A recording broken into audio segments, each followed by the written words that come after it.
कयो वियो आहे, उनजो फ़ैसिलो कयो आहे। उन करे सभु दोस्त ज़िलनि जा दोस्त हिमत कनि। आहे चैलेंज वॾो चैलेंज, पर हिकिड़े सवेल दोस्त ॻाल्हायो मूं ते त साईं असां हिरियल ॿिए नमूने सां आहियूं, पर बा वोट पिनण न मिलंदो, हेठां ई करे मिलंदो अथव।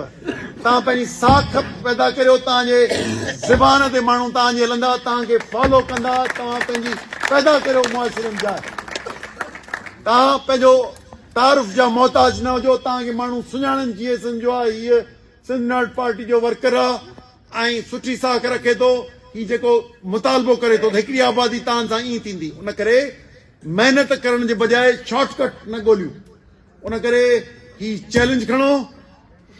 मुल्की आइनी मामला, 26 आइनी तरमीम, 27 आइनी तरमीम, SIFC जो एक्ट, पीका एक्ट, जेके बि हिननि आइनी कया आहिनि, या मुस्तक़बिल में नेशनल फाइनेंस कमीशन उन जो जेको विरासत आहे उन में तब्दीलीअ जा इख्तियार पिया वठनि, या क़ौमी असेंबलीअ खे जेको पावर ॾियण जी कोशिशि था कनि त नवनि सूबनि जी क्रिएशन इहो आइन में न आहे, पर पैदा करण जी कोशिशि था कनि।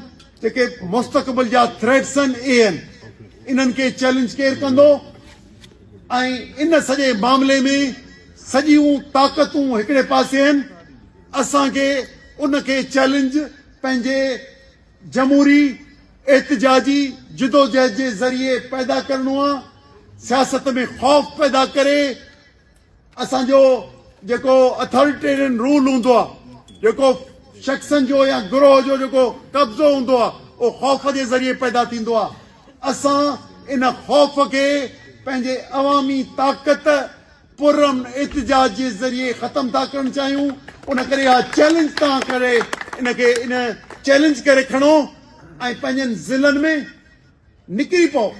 7 ॾींहं जेकॾहिं सर्फ कया शहरनि में, हर को सिंध जो टाउन न बचे। ऐं नथो चवां ॻोठनि में ताईं कचहरियूं करणु निकिरो, हीअं कचहरियूं करण वक़्तु कोन्हे 8 ताईं।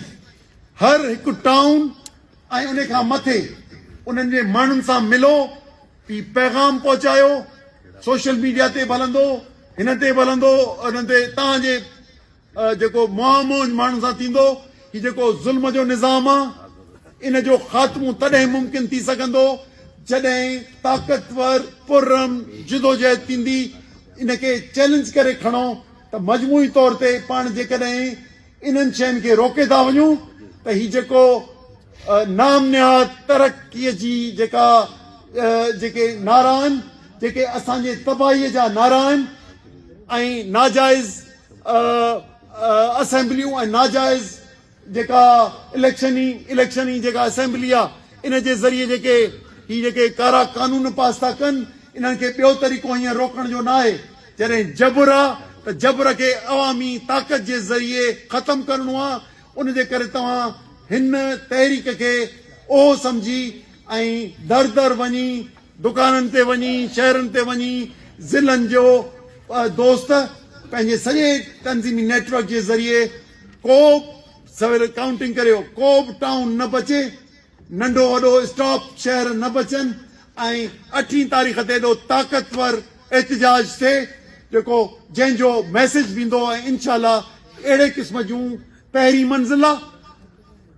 जिदोजहद 8 ते ख़तम न आहे, पर ताक़तवर जिदोजहद मुल्की लेवल ते उहा बलूचिस्तान में बि एहतजाज आहे, खैबर पख्तूनख्वा में बि, गिलगित बल्तिस्तान में आहे, पाकिस्तान जे कश्मीर में बि आहे, ऐं पंजाब में बि आहे। उन करे कुझु जेके असांजा गॾियल मसइला आहिनि उन्हनि ते इहो एहतजाज आहे, उन में पंहिंजो भरपूर ताक़तवर रोल अदा करियो। इंशाअल्लाह पाण फातिह थींदासीं।